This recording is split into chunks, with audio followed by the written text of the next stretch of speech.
Hello dear friends welcome. இந்த வீடியோவில் நடந்து முடிந்த 10ஆம் வகுப்பு அறிவியல் மற்றும் 10ஆம் வகுப்பு சமூக அறிவியல் பாடத்திட்டத்திற்கான வினாவில் பிழைகள் இருப்பதால் கருணை மதிப்பெண் வழங்க வேண்டும் அப்படின்னு ஒரு ரிக்வெஸ்டுடைய அப்டேட்டை நம்ம இந்த வீடியோவில் பார்க்க போகிறோம். ஏற்கனவே இந்த ஆண்டு வந்து பார்த்தீங்கன்னா 10th Tamil, 10th English, 10th maths இந்த 3 பாடங்களுக்குமே வினாத்தாள பிழை இருப்பதால் கருணை மதிப்பெண் வழங்க வேண்டும்னு ஏற்கனவே வந்து தேர்வுத்துறைக்கு வந்து ரிக்வெஸ்ட் வந்து கொடுத்துருக்காங்க.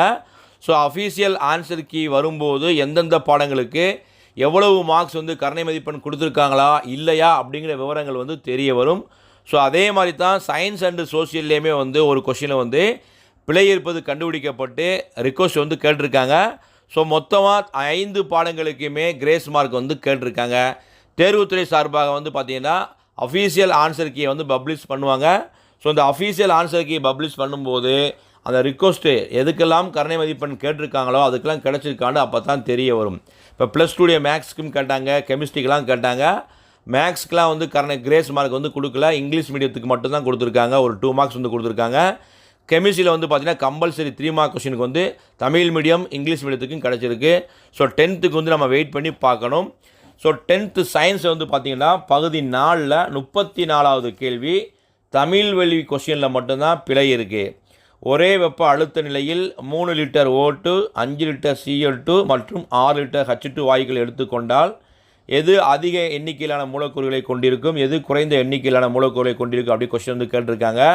ஆனால் இது இங்கிலீஷ் மீடியம் கொஸ்டின் வந்து பார்த்திங்கன்னா கரெக்டாக இருக்குது. காரணம் என்னென்னா நம்ம சயின்ஸ் ரூல்ஸ் படி வந்து பார்த்திங்கன்னா அலகுகள் பக்கத்தில் புள்ளிகள் வைக்கக்கூடாது, யூனிட்ஸ் பக்கத்தில் வந்து ஃபுல் ஸ்டாப் வைக்கக்கூடாது.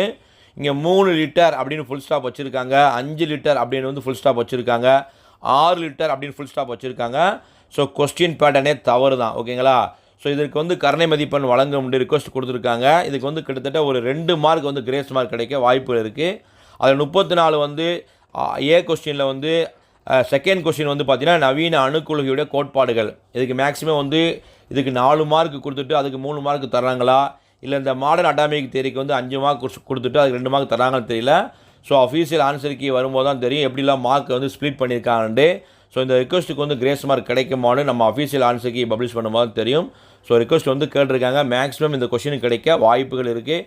மோஸ்ட்லி இதை வந்து பார்த்திங்கன்னா டாப்பர்ஸே வந்து இந்த கொஸ்டின் அட்டன் பண்ண வாய்ப்புகள் வந்து குறைவு தான். ஸோ யாரெல்லாம் இந்த கொஸ்டின் அட்டன் பண்ணியிருக்கீங்க அப்படி கமெண்டில் வந்து பதிவு செய்யுங்க. அதே மாதிரி தான் சோசியல் சயின்ஸை பொறுத்தவரைக்கும் வந்து பார்த்திங்கன்னா 1 மார்க் கொஸ்டின் வந்து பார்த்திங்கன்னா 9வது கேள்வி இந்தியாவில் வந்து முதல் மக்கள் தொகை கணக்கெடுப்பு டேஸ் ஆண்டு மேற்கொள்ளப்பட்டதுன்னு கேட்டிருக்காங்க. இந்த India first census was carried out in the year அப்படின்னு ஒரு கொஸ்டினுக்கு சரியான ஆன்சர் வந்து பார்த்திங்கன்னா மோஸ்ட்லி எல்லா பேருமே ஆப்ஷன் சி வந்து போட்டிருப்பாங்க, 1872.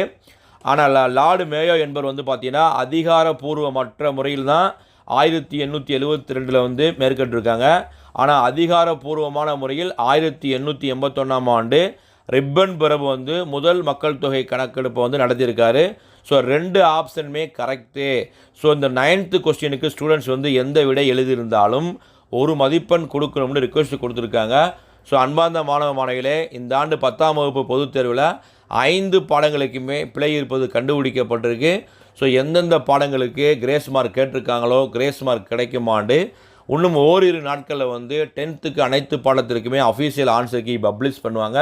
ஸோ அது வரைக்கும் வெயிட் பண்ணுங்கள் எந்தெந்த பாடங்களுக்கு கிரேஸ் மார்க் கிடைக்கிதுன்னு. இந்த வீடியோ பிடிச்சா லைக் பண்ணுங்கள், மறக்காமல் இந்த வீடியோ ஃப்ரெண்ட்ஸ்க்கும் ஷேர் பண்ணுங்கள். All the best, thank you.